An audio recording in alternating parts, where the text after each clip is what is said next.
I'm Susan Rowlett. I'm the Program Director for the Dementia Care Collaborative, and I want to welcome everyone here tonight. This is going to be a really interesting and lovely program, I know, so I'm excited that you all are here. I'm excited to be here.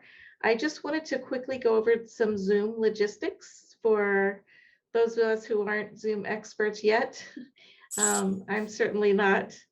Just to keep in mind that we want everyone to stay on mute if you can. Well, you can stay on mute. And if you have questions or comments during the program, please use the chat function, which is down at the bottom of your screen. It says chat, and you can just type in your question or your feedback. If there's enough time and it feels like there's not too many people, if Joe may be willing to open it up for questions, but normally we use the chat function because there are too many people sometimes to have an open conversation. So I'm going to also just be spotlighting each of the speakers. So you can use the gallery view or you can use the speaker view that's up in the right-hand corner of your screen. So if you kind of want to see everybody who's in the class, you can look up at the gallery, or you can just focus on the speaker. It's up to you. And we're recording tonight's program, but we are not going, nobody's faces will be seen.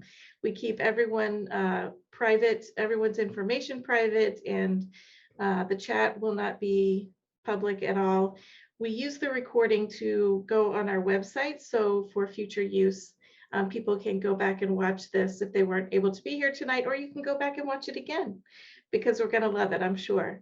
I'm going to hand it over to Judy Willett, who is our Senior Project Manager, and we are going to watch me practice with my Zoom skills, which are not great. There you go, Judy, thank you. Oh, you did it perfectly. Yeah, Thanks, it worked. Susan. So welcome everyone. We are delighted that you are here this evening. I am the Senior Project Manager for the Division of Palliative Care and Geriatric Medicine, and it is thoroughly my pleasure to introduce to you Joe Wallace. Before that, I am going to just give you a quick update in case you are new to us, and to remind people who aren't so new to us that the mission of the program for the Dementia Care Collaborative is nothing less than to transform memory care. In addition to the research conducted in the division to improve dementia, we also have support groups, fundamental skills, which is an educational program. We do clinical outreach and case consultations for caregivers, patients, and these programs, the conversations with caregivers and our health and resiliency programs, which are monthly education and experiential programs, are open to all of you and to the larger community. So please feel free to invite your family and friends to these also. There are a variety of programs that you can choose from that I just highlighted, and the Caregiver Support Program is entirely funded through philanthropic support. If you're interested in learning more about how to do that, feel free to contact Susan or Chris, Barbara, Gabrielle Rex is on here. So many of our staff people have joined us, and a small or larger contribution is helpful in many, many ways. All right, so get going with tonight's program. We are very lucky to welcome Joe to the Conversations with Caregivers tonight. He is trained as a journalist. He has been a portrait photographer and storyteller for over 20 years. And like many of us, Joe has a deep personal connection with dementia. His maternal grandfather and hero, Joe Jenkins, had Alzheimer's. His maternal grandmother, Elizabeth Ponder, BB, had vascular dementia. And in recent years, his mother, Barbara, has begun her journey with the disease. So he has created a book and this traveling show. And now we are so lucky to have him with us and to show us his amazing human heartwarming photographs that shows the diversity of people living with dementia. So Joe, thank you for being here, and I pass it on to you. Thank you so much, Judy and Susan, for having me here, and to MGH and the Dementia Care Collaborative. I really appreciate it. And thank you to everyone on the call, and, and to everyone who shared their story with me over these last 5 years of working on this project. Normally, we'd begin a conversation after you'd had a chance to see all of the portraits and read some of the stories. So I thought, I'm going to work on my mediocre Zoom skills, that I'll share my screen and share a few pictures with you. That way you have something that we can look at rather than being stuck on my face. So that'll be better. So this gives you a sense of what the exhibit normally looks like.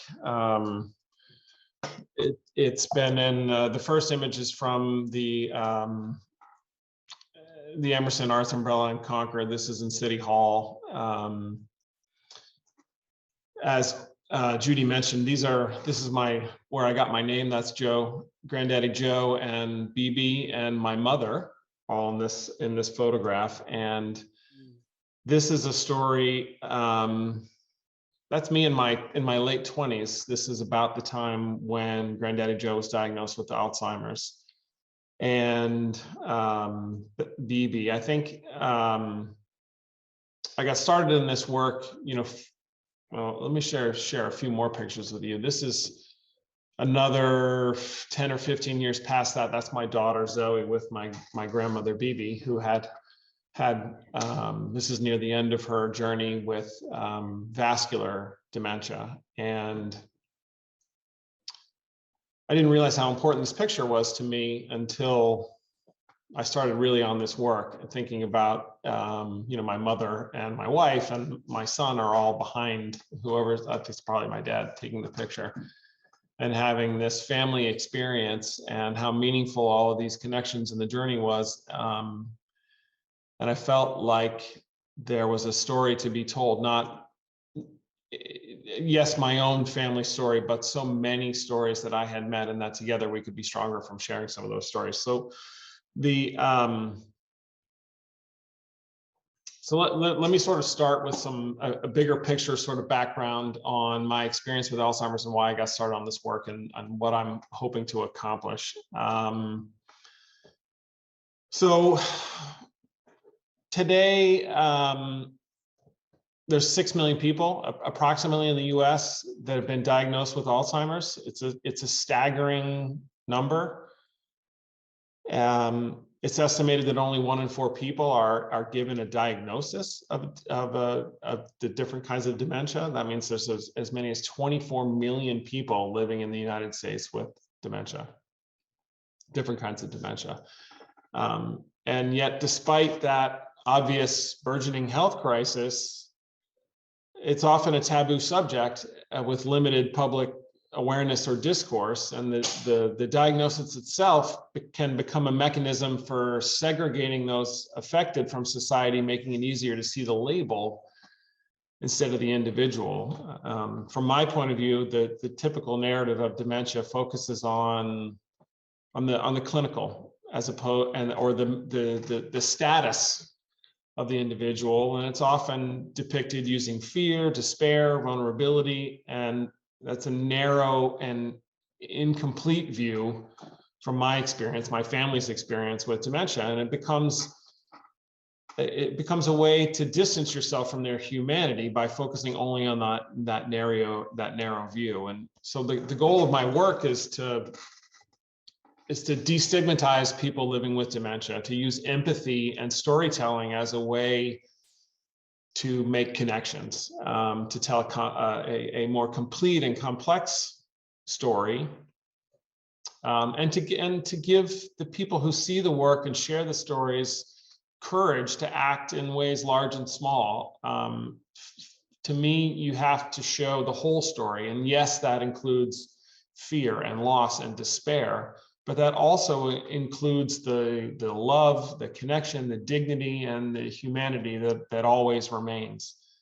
And I'm a firm believer that that way is the only way to evolve the narrative and to have a positive social change. So I've got two keyboards here, so excuse me if I'm operating the wrong buttons.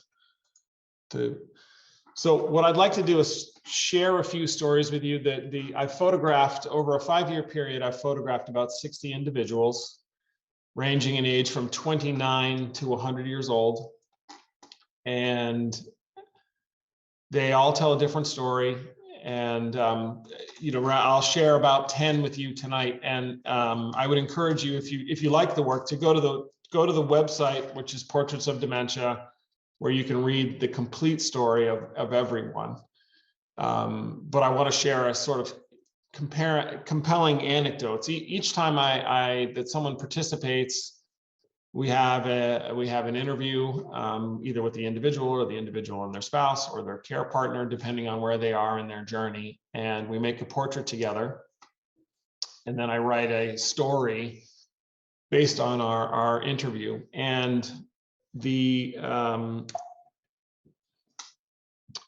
having trouble with my keyboard. This is Mike Belleville. So when you see the work in person, there are 3 components to every story. It's the portrait that we make together. And there's a picture that the subject gives me of usually when they're between 18 and 25. The reason I do that is it's a visual device, so people see the whole person, not just a point in time of where they are on their journey with dementia.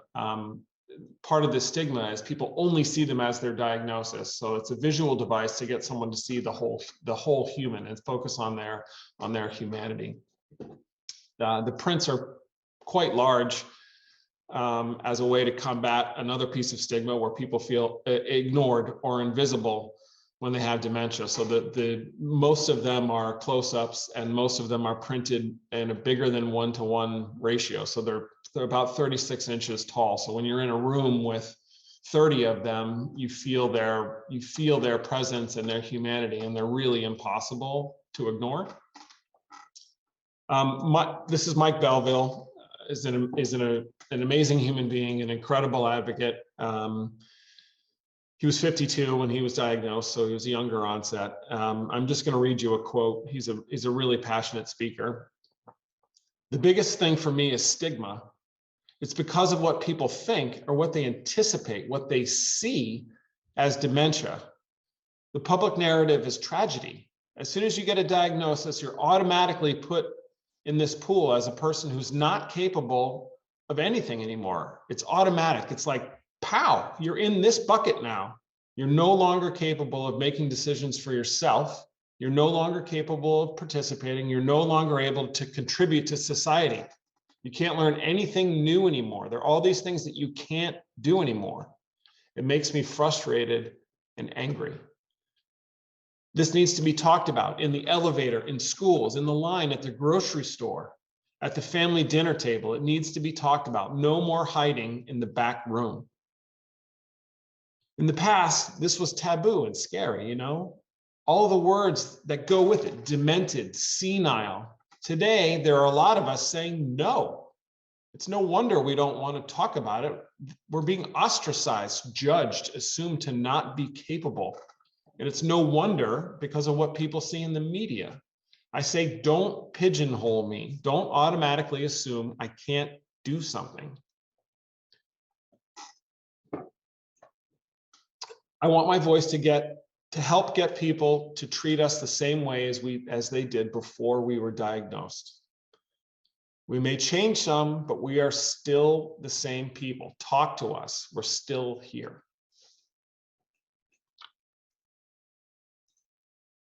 This is Juanita Peterson.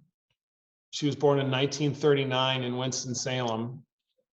I love this photograph. She put herself through college in New York City and became a PhD and therapist, and she worked at Belleville for 28 years. She and I met at the Kroc Center in Dorchester. She has she's living with her daughter, Lisa, who is a nurse. And we had a lovely conversation. It's interesting, her perspective, having been a social worker and a therapist for many years, and now being on suffering with dementia and struggling. I asked her about her dementia and how it feels, that struggle. And she said, it feels awful. Let me tell you, it feels like a part of my life is cut off and I can't get it back. I feel really sad. The other day, I couldn't remember my husband's birthday. How could I forget that? It's frightening that you could not remember things that were so important to you.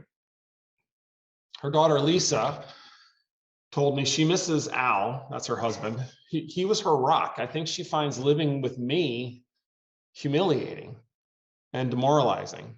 She was so independent and she's used to making her own decisions. It's definitely shifted the family dynamics. Everyone has had to learn to be more patient. I think it's worth mentioning it. Obviously, you can tell that when I interview someone, we get very personal and I ask very intimate questions. And I would say 90% of the time, people really appreciate being listened to, and that I don't pull punches and that I ask hard questions, because everyone I've spoken to is eager to talk about the difficult subjects. And I think that that's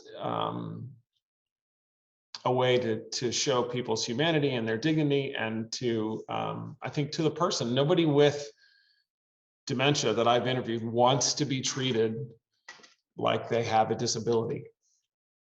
They want to be treated like human, like they see themselves. So they see that as a sign of respect, that I don't dance around difficult subjects. And I think that they unanimously sort of really appreciate that.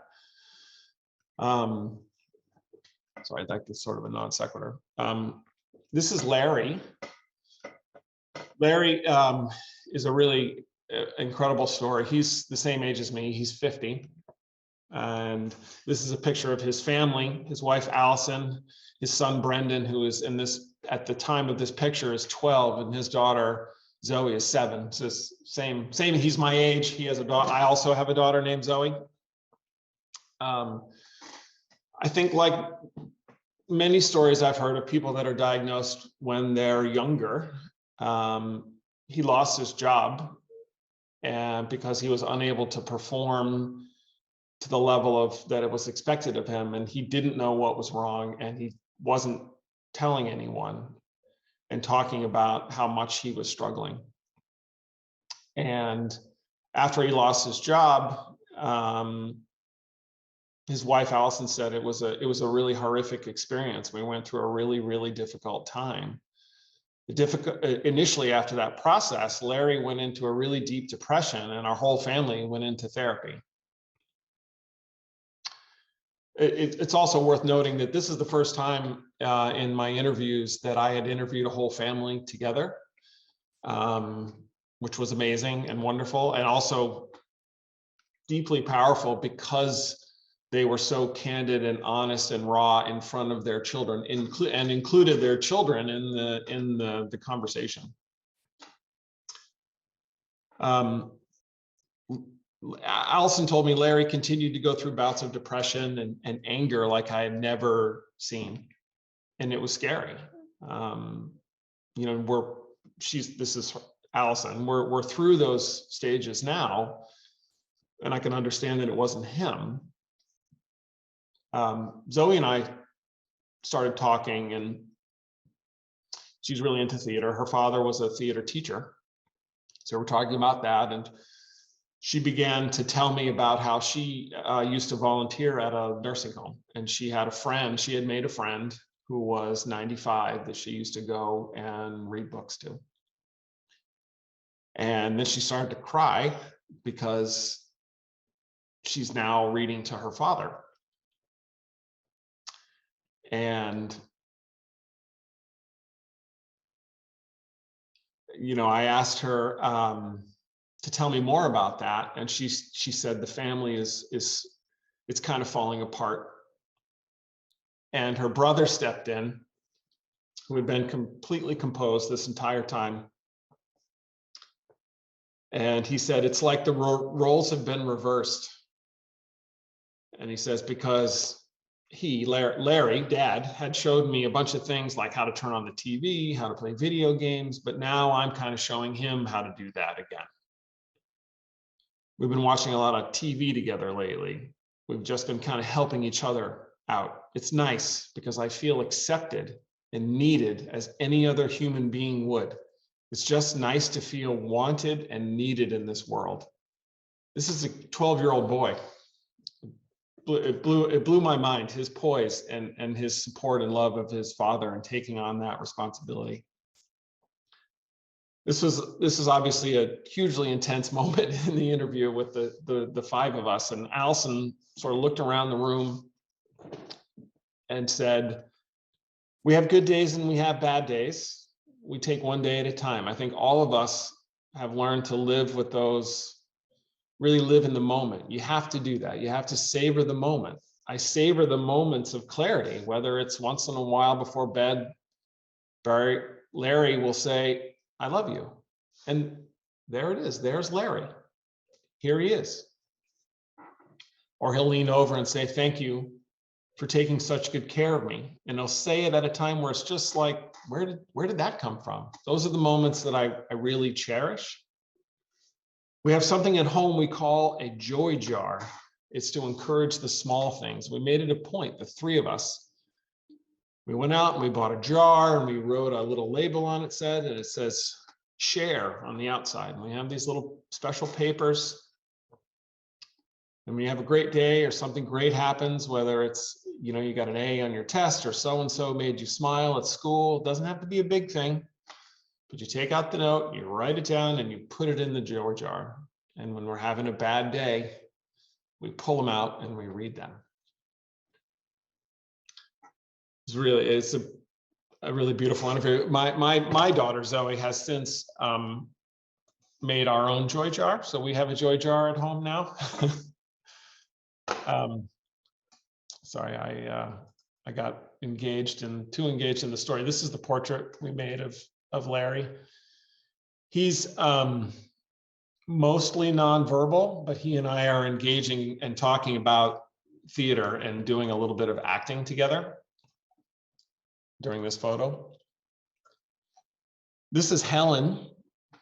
This is the woman I told you about who was 100 at the time of my photo. We photographed. This is a photograph I took. She's at a nursing home called South Cove Manor in Quincy, which used to be in Chinatown. And Helen has an incredible story. Her daughter is behind me, and there's a couple of people, nurses from the nursing home are to either side of her.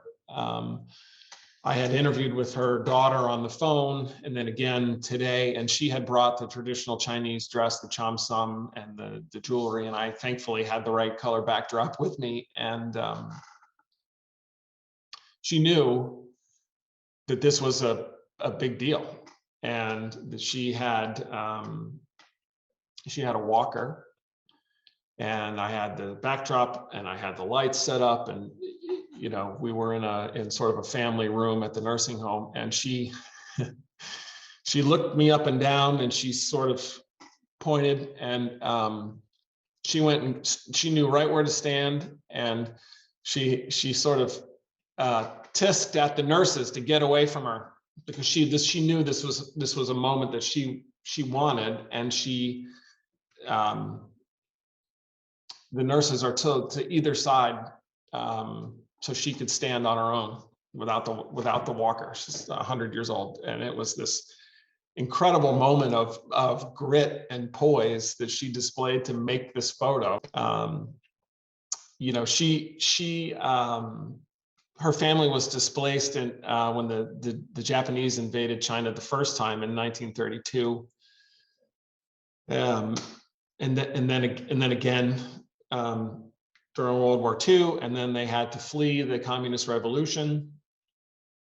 Ultimately, they immigrated to the United States to be closer to their daughters who had attended university here. And what amazed me most about their story was, you know, when I asked her about the things that meant the most to her, I didn't hear about the drama of being separated, of living through 2 wars, of the invasion of Japan or the communist takeover. None of that came up. What she wanted to talk about was her passion for her family and cooking and their family traditions and how they would share important holidays together. And I think that for me personally, it's been, you know, having interviewed and had these really incredible, intimate connections with over 60 families, that comes up universally about what matters to people, is their faith, their family, and these special moments that they've shared with people they care about. People don't want to talk about their job or how much money they made or what kind of car they drive, or, you know, that just isn't what comes up. Which is a story I tell my children, because I feel like what we teach people in school about what your priorities should be, and what matters isn't really what actually ends up mattering. This is Greg O'Brien. Some of you may have heard of him before. He wrote a really great book called On Pluto, Inside the Mind of Alzheimer's, about his own experience of living with the disease, which I highly recommend. He is a firecracker. He's been a journalist his whole life. He has a funny quote that he shared with me. He says, "Don't be fooled by the inaccurate stereotypes of this disease. There are millions of individuals living with Alzheimer's in the early stages, still highly functioning, perhaps not even diagnosed. We're fighting off horrific symptoms daily and beyond the observations of others. Our minds in many ways are like iPhones, still sophisticated devices, but with a short-term battery that pocket dials." Those on this journey aren't stupid. We have a disease that at time, and often without notice, takes us down, dramatically diminishing more and more our ability to function. Greg is hilarious and raw, unlike anyone else I interviewed. He does not hesitate to share hilarity or very personal stories. Were you about to say something, Judy? Sorry. No. It's refreshing. I think he helps break the stigma of sort of it's a taboo subject. You know, he's just very raw and very real, and for me it's refreshing. I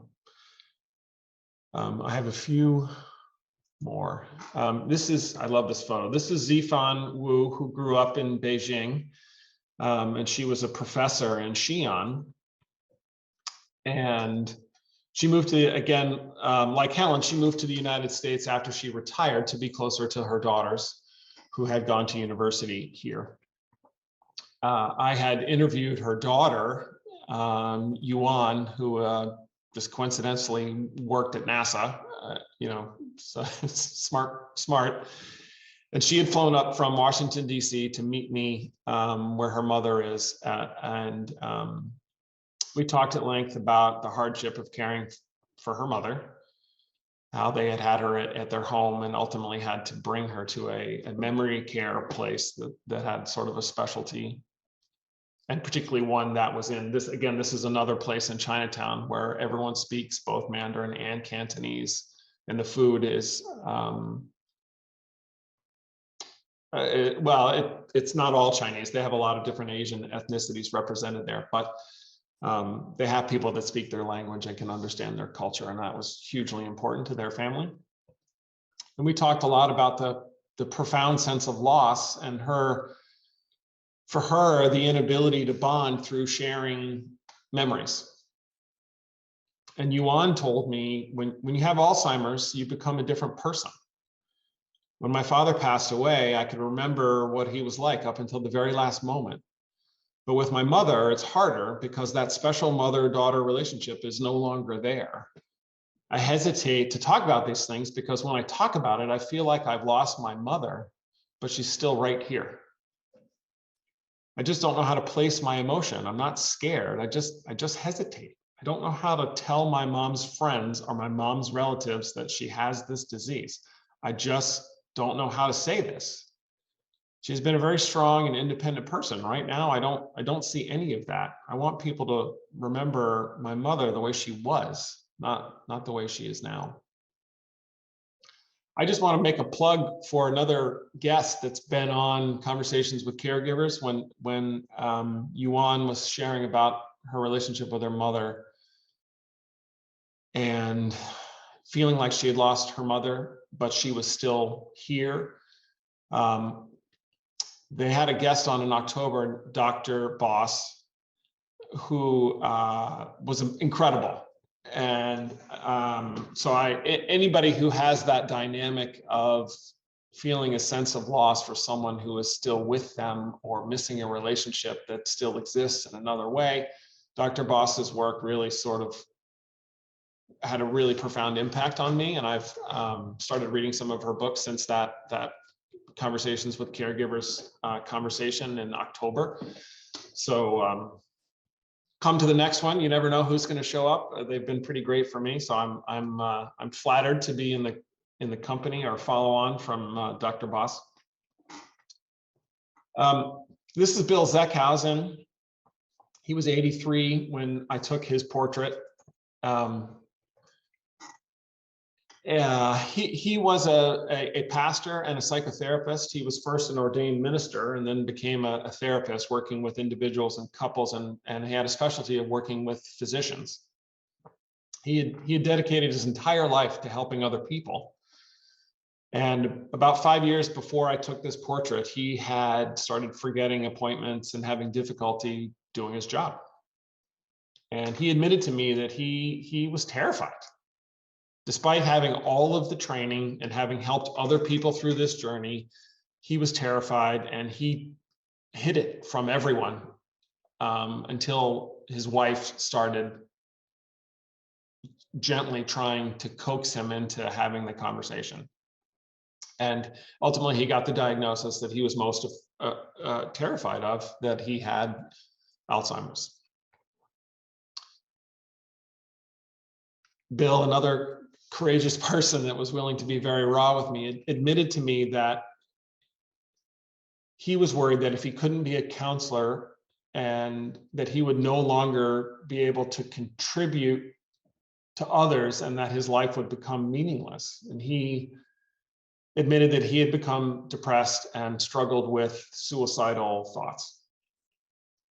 And he had decided to take his own life. He decided to tell his children that that was his decision. And their loving and supportive response is what helped bring him out of his depression. He told his son, and his son said, you know, I understand your sadness, Dad, and I'll support your decision, whatever you decide.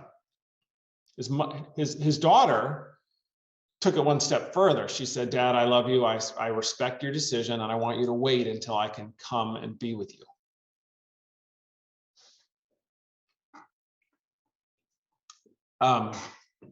And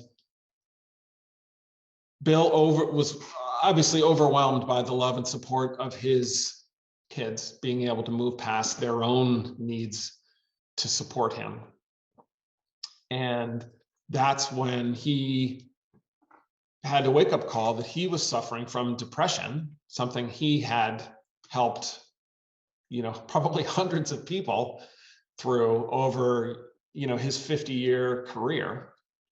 And that's what helped convince him that he had more to live for and that he could still live a meaningful life, just not in the way that he had originally imagined it. And that it gave him the courage to try to change his criteria for living a meaningful life. His wife, Barbara, told me during the interview, we live each day. I know that it won't get better than today. And we try to find something interesting to do each day. It's a wonderful trip down memory lane, and that's where all the best memories are right now. We're grieving the loss of our memories together. We're grieving what's to come. It's a really beautiful couple, and Bill passed away last year. Probably should. This is Bama Bradley. I photographed her this spring in Springfield, Missouri. She is 29. She has dominantly inherited Alzheimer's disease, hereditary. She told me I'm third generation early onset. My brother passed away a week ago. This is in April. He was 33. My mother passed away at 34. My mom's mom died when she was just 26. She said, I'm 29. I was diagnosed in 2019, and I'm going to make it to 30. That was her comment of defiance. I have audio, which I chose not to share tonight, but it demonstrates, number one, her incredible love and heart, but also her cognitive struggle. She slurs her words. She uses a walker, but she is a bright, shining spirit. I just want to give you the context of as I read some of her quotes. So I had asked Bama what she would tell someone else who was recently diagnosed as a way to give them courage, because this woman has a lot of it. And through her tears, she said, learn to be patient with yourself. I think the hardest thing is when you're by yourself and you fall or something, is knowing you need someone to help you. I used to be an independent person. She's crying and apologizing to me. It was very hard for me to be patient with myself, because one day you can walk, one day you can run, and then you can't, and you don't have the power to make it okay. I love Jesus, and I believe that he has a plan, but it's particularly hard at the moment to make yourself believe that there's a plan and that you are cared for. I just try to make sense of it, especially when you're younger and you don't get to do what young people do. You miss out on all of the things life should just give you. I've been married for 5 years, but it's not long enough. I have an awesome husband. I chose a good one. He's really patient and very kind all the time. If he weren't around, I wouldn't be able to do it. There are days like this morning. There are days where I can't get up. I can't move my legs, and he'll come in and move my legs and help me so I can stand.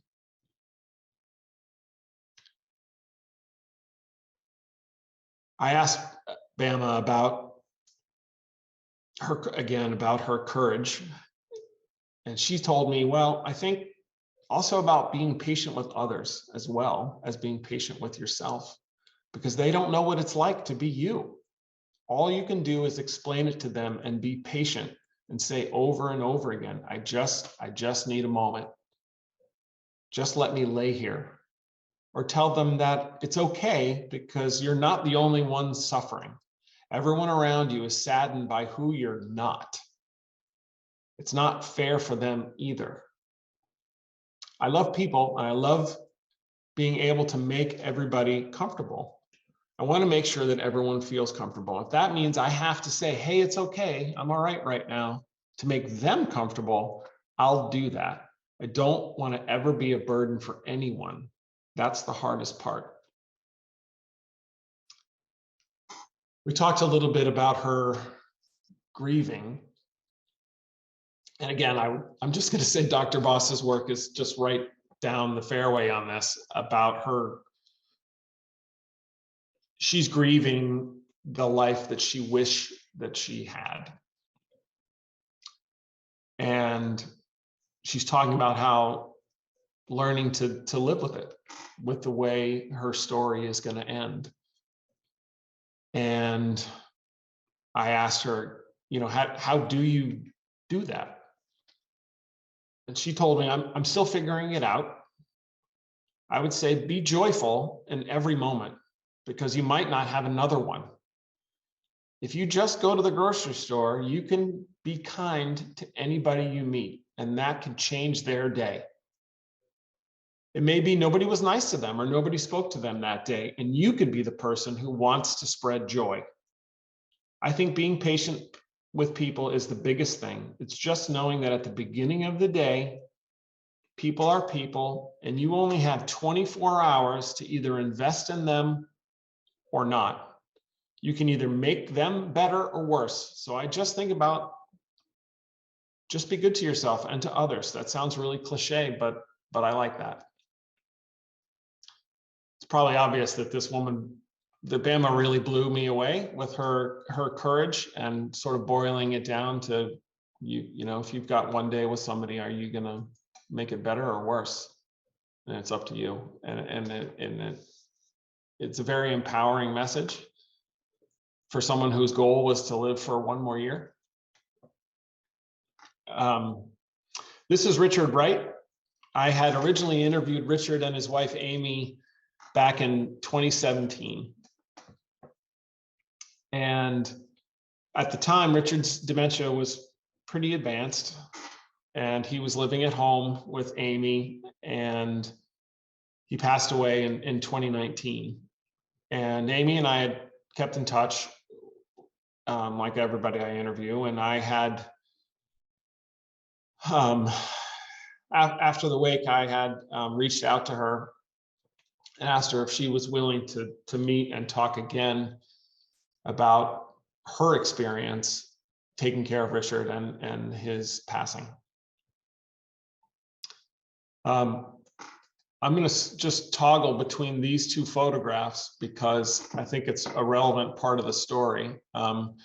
Richard is a giant. He's about 6'6", and this picture was where we're walking in their backyard, and they live in sort of rural northwestern Massachusetts, and they're going down to their favorite spot by the creek to take a picture and have a conversation. And Richard has a moment where he loses his bearing and he forgets who I am and what we're doing and why we're there.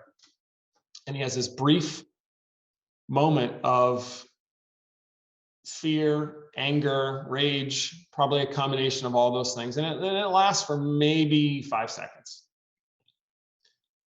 And it's important to see what that looks like and also know that it passes, and that is not, that moment isn't all of Richard and his experience, despite that being the portrait that's on the wall. So I'm trying to show the whole person, the whole journey.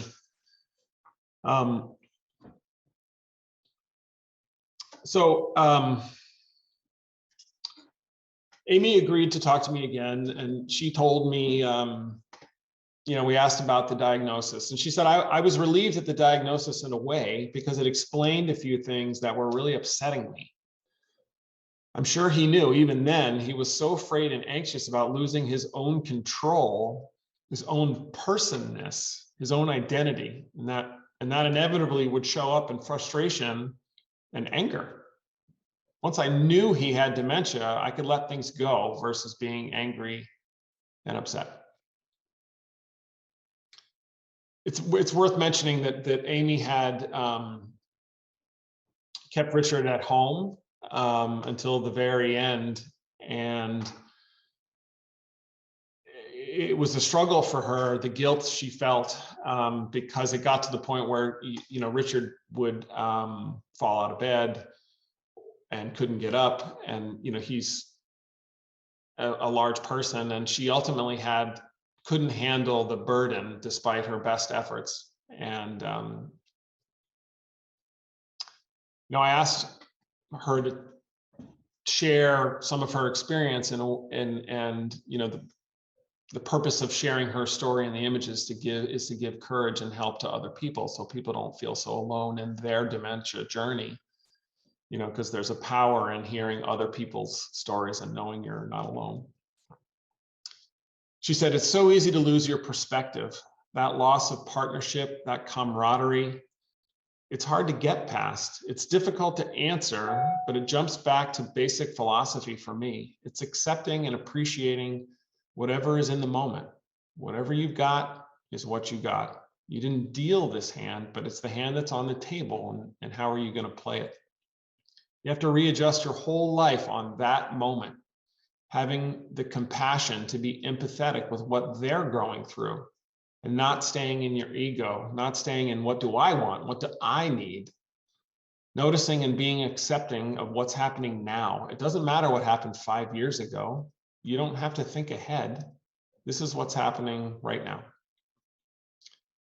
Amy went on to say, it's so tempting to hold on to your ego, so tempting to hold on to images of what you expected and what you want and what you think you deserve. It just wipes you right out. Here I am at the end saying I learned so much. I've learned so much. I've grown in ways I would not have grown if I had not been cleaned by fire. It's just burnt right through me, and it was hard. But here at the other side, I have a deep peace. I learned a lot about death and end stages. It makes me think about my own future. I'm in line. I mean, we're all going to get there. And how do I want that to be for me? It's a deep piece of just meeting each day as it is. I have a few sort of comments, but then I would love to open it up to conversation and oh boy, stop. Let me see if I can do that. There we go. So there's 60 of these stories that have a lot more detail. I would encourage you, for anybody who finds hope or help or empathy in reading other people's stories. I know that I personally do. You can read them all at the website in your own and engage with them in your privacy of your home. Just some observations. Dementia affects everyone. It doesn't discriminate. It doesn't matter your economic power, your race, your color, your religion. No one is immune. And as Mike Belleville would say, the first portrait I showed you, if you've met one person with dementia, you've met one person. Everybody's different. Everyone manifests different. Everyone handles it different, and that's okay. And the way that we are, if we can honestly and compassionately share our own stories with other people, we can help each other. I think another thing lots of people I've talked to would say is that the diagnosis isn't the end. It's just the beginning of a new chapter and a journey that can twist and turn over decades. That, as I'm sure you guys all know, the pathology of Alzheimer's begins before, sometimes years before symptoms show. I would also say that, as you've heard over and over again, the stigma is real. And I think collectively we need to do our part to change that. The stereotype of Alzheimer's and dementia is tragedy and despair. And, that's a narrow and incomplete view, like I said at the beginning. And then it makes it easier to avoid the humans and the health crisis. So if I had to boil the hope for my work down to one thing, I would say conversation. No big problem of any kind has ever been solved with silence. That silence perpetuates stigma and stifles conversation, acceptance, and understanding. So thank you so much for your patience and your attention. I could talk about this for hours, but I would much rather sort of engage with everyone on who's left and open it up to questions or comments, or if anybody wants to share their own story, I'm happy to hear all of it. Joe, thank you so much. Feel free, as I put in the chat, to show your video, show your face if you'd like to, but you don't have to. And you are welcome to put your thoughts, experiences, the thoughts of what we all just experienced into the chat, or also feel free to come off. I think you can get yourself off mute, but you can also just raise your hand and I'll take you off mute if we need that to happen. So I would start by saying that those photographs are so deeply meaningful and impactful. And I have to thank you, Joe, for sharing them with us in such a human and real way. I was the caregiver of my mother-in-law who died of Alzheimer's. And that was quite a few years ago, but it has left a strong impact on me in terms of the hardship of it, and also those little gems of joy that we did share. So both sides of it, I think, are really important. What I'd ask from you is, where did you get the people who volunteered to be interviewed? How did you find 60 families? It started with people that I knew, and it takes an enormous amount of trust, especially at the beginning, back in 2016 when I didn't have work to show, because it's a leap of faith to meet with a photographer and talk about something that's deeply personal. So I photographed a few people that I knew, and I'm 50, so I have a lot of friends who are whose parents are beginning a journey with dementia. I went to the nursing home where Bibi lived out the last couple of years of her life. And I think the short answer is it built over time. And as people met me and saw my work and the dignity and respect that I treat everyone with, I think people were more willing to share. And it built from there, because I think the voices all feel stronger together. It tells, each story is compelling by itself, but together, the fabric or the quilt that's built is stronger.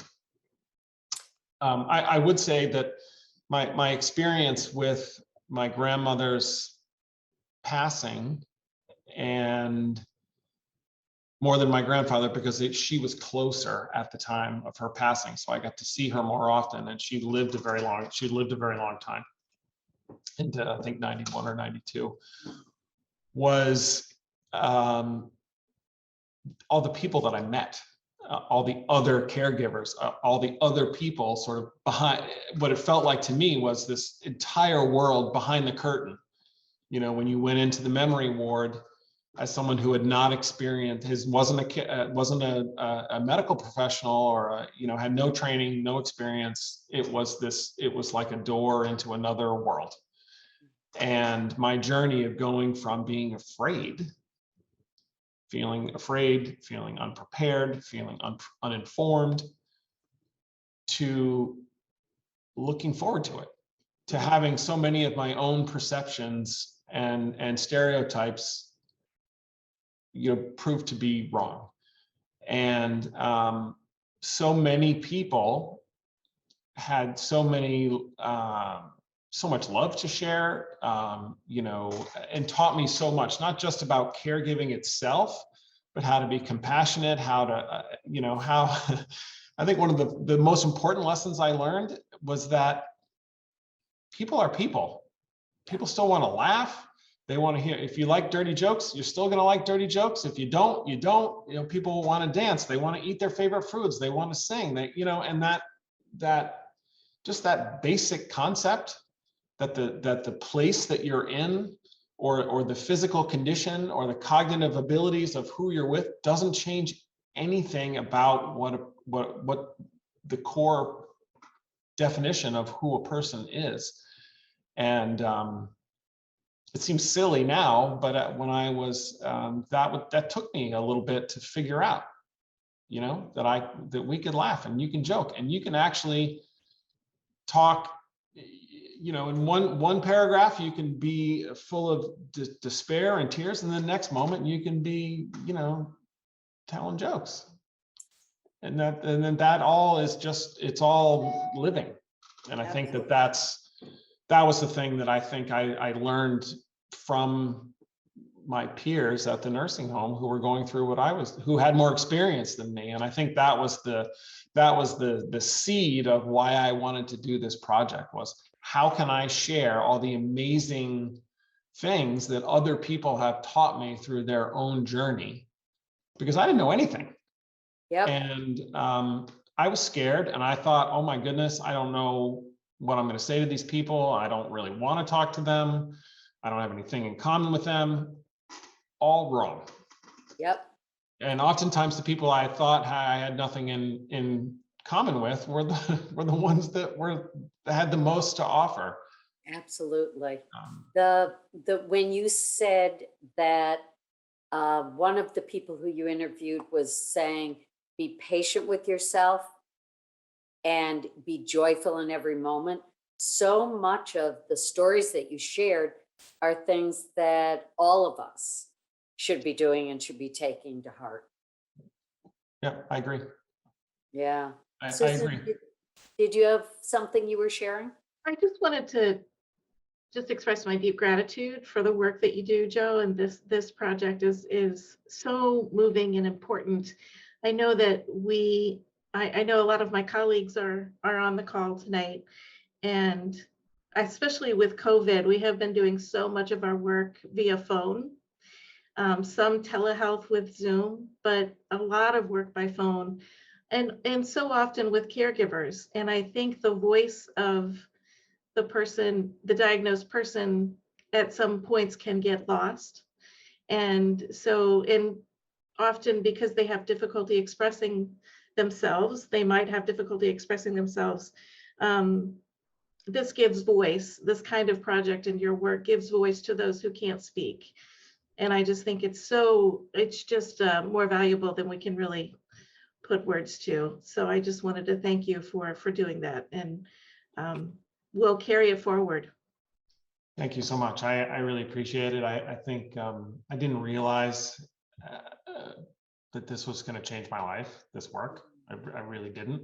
I knew right away when I started visiting, once BB moved to the memory care unit, I knew people that did that as an occupation were special, and that they had a whole bunch of skills that I envied and didn't have, like patience and compassion.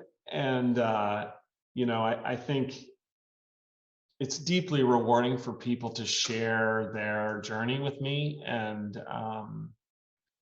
I think I'm realizing that the rawness and the realness and the truth, and I don't think I appreciated that sharing hardship can be both cathartic and poetic and real in a way that feels like, I don't know how to say it. It's like a tribute when somebody shares that with you. It's a gift. Yeah. It is, and I don't think I would have appreciated that at first, but getting to see what I with people that are further in their dementia journey and their moments of clarity are less frequent. I had one person that I interviewed that called those moments with her mother moments of grace, because they meant so much to her, that each one was like this. To her, it was a gift from God. Yeah. And it meant everything. And and they were unpredictable, but when they happened, they meant so much. And I thought, boy, I wish I could find a way to share that with other people, to share that kind of hope, because when you're there, that moment of grace is everything. And it was really incredible to see. And I wish I don't think I'm there yet, but I wish I could share that with other people, to give other people the courage to do better. Oh, I think you are absolutely there in terms of the photographs that you shared, and the stories that you've shared are moments of grace. And you share the hardships along with, because there are a lot of hardships, as everyone on the on this webinar knows, and there are moments of grace. And so much of when I just look at your photographs, Mike Belleville is actually part of our MGH Patient Family Advisory Council. That makes And sense. He's awesome. He's amazing. I don't know him that well. Susan knows him better, but the advice that he gives, the feedback he gives is right on, raw, and very straightforward. And he is brilliant.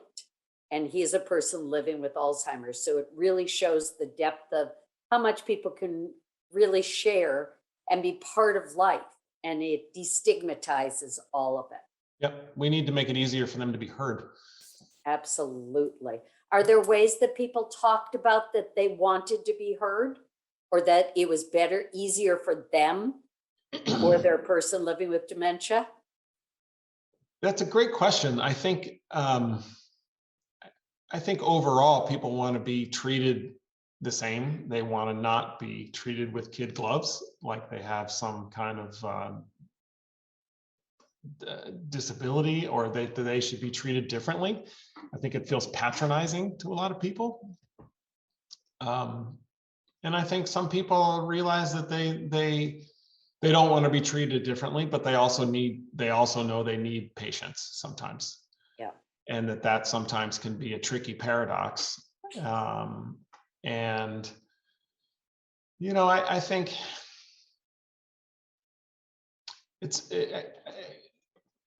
I think over and over again, I hear people wish that they had better resources, and the diagnosing process, I think, can vary so wildly depending on who you're diagnosed by and where.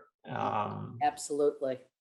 So I wish more people could be on, get on board with the Dementia Care Collaborative and conversation with caregivers. So because then it doesn't feel so out of reach, and you won't have misdiagnosis, or maybe you'll be, you'll get involved sooner. I think people that have found a lot of hope in community always say that's what they would recommend for someone else. Find a support group, talk to a friend, get involved. It doesn't have to be, and I think if people make the distinction that maybe you want to go with your spouse, maybe you don't. Maybe you want to, be just in a peer group of people like you, and that's okay too. Yep. That a support group doesn't mean that you're showing up in a wheelchair. That's not what that's not what that means. And I think to destigmatize that is helpful. Again, this is somebody with, I just want to say again, I have no medical training or expertise whatsoever. We have heard from so many people that when they get diagnosed by their memory doctor, their neurologist, their PCP, whoever, that then the person says to them, that's a diagnosis. I'll see you in 3 months. Sometimes I'll see you in 6 months if it's early onset. And so the Dementia Care Collaborative, and Susan can speak more to this, the Dementia Caregiver Support Program really gets right in there.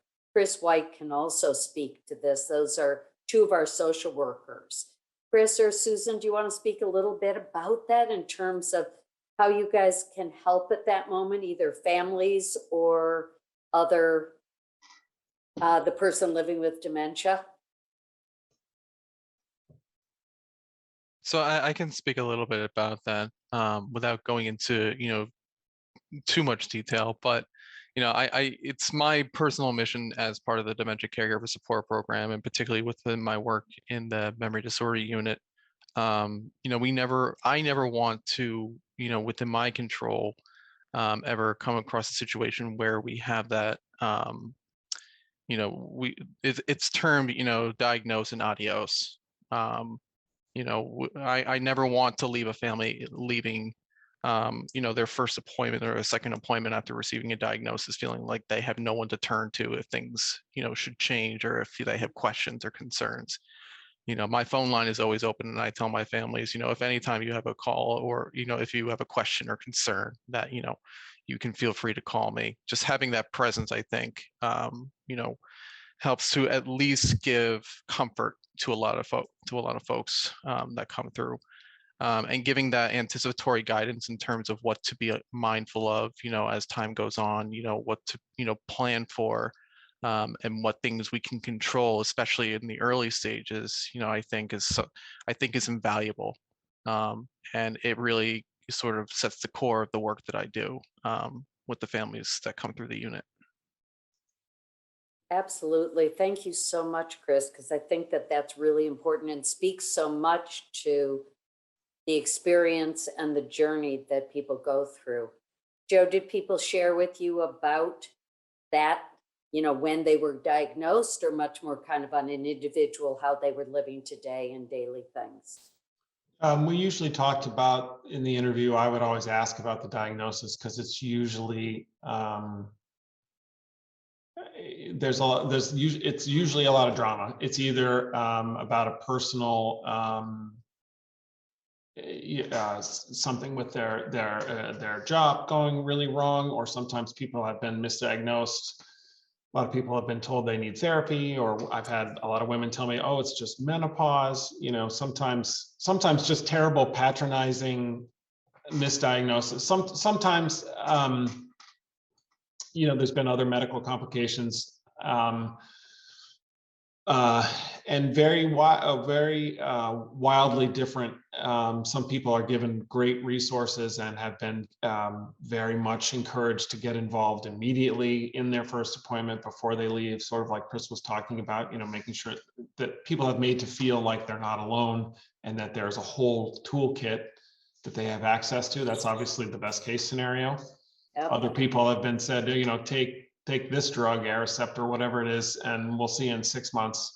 Or some people are told, get your affairs in order, which is obviously just the worst part of the stigma we discuss, which is, your life is over, which is really not the case. Right, not at all the case. And you can see through your photographs that it's not the case. Not the case, yeah. People are really living, and with every moment they are trying very much. I loved your statement that the young woman said that she was living with grit and poise. That's just so beautiful. And that's about all you can do it sometimes, and really live with hope and as much joy as you can through the hardships of it. Yeah, and I think, Bama's a pretty incredible example, but and Mike Belleville's another example of people under enormous hardship that know they're gonna die from a terrible disease with no cure, and yet they're trying to help someone else. And I think Absolutely. that's good for other people with the disease to see that, you don't have to lay down. That's what Greg O'Brien says, is, it's like, don't lay down, stand up and fight. Yep. Amy is just leaving us, and she says, sorry, I lost the quote, but give me 1 minute. Thanks for the great presentation, Joe. I have to go get ready for a caregiver support group and can't wait to share this video with them! Exclamation point.